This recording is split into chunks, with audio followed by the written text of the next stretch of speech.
आखिरी प्रयास। एक समय की बात है, एक राज्य में एक प्रतापी राजा राज करता था।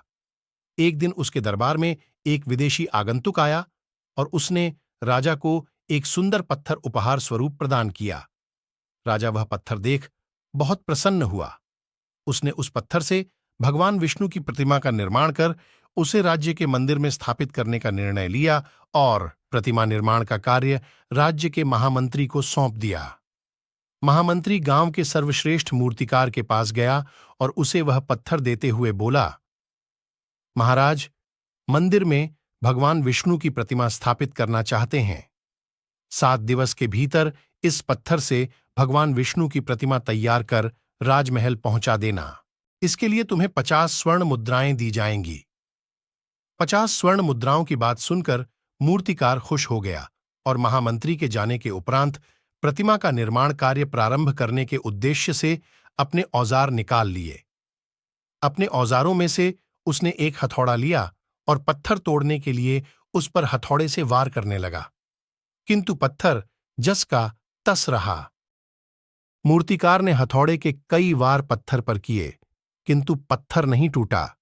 50 बार प्रयास करने के उपरांत मूर्तिकार ने अंतिम बार प्रयास करने के उद्देश्य से हथौड़ा उठाया, किंतु यह सोचकर हथौड़े पर प्रहार करने के पूर्व ही उसने हाथ खींच लिया कि जब 50 बार वार करने से पत्थर नहीं टूटा तो अब क्या टूटेगा।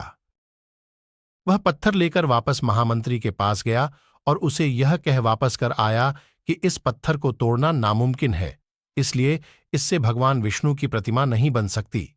महामंत्री को राजा का आदेश हर स्थिति में पूर्ण करना था, इसलिए उसने भगवान विष्णु की प्रतिमा निर्मित करने का कार्य गांव के एक साधारण से मूर्तिकार को सौंप दिया।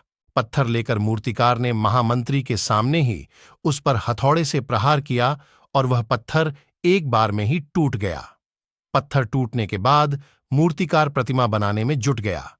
इधर महामंत्री सोचने लगा कि काश पहले मूर्तिकार ने एक अंतिम प्रयास और किया होता तो सफल हो गया होता और 50 स्वर्ण मुद्राओं का हकदार बनता।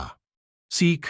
मित्रों, हम भी अपने जीवन में ऐसी परिस्थितियों से दो चार होते रहते हैं।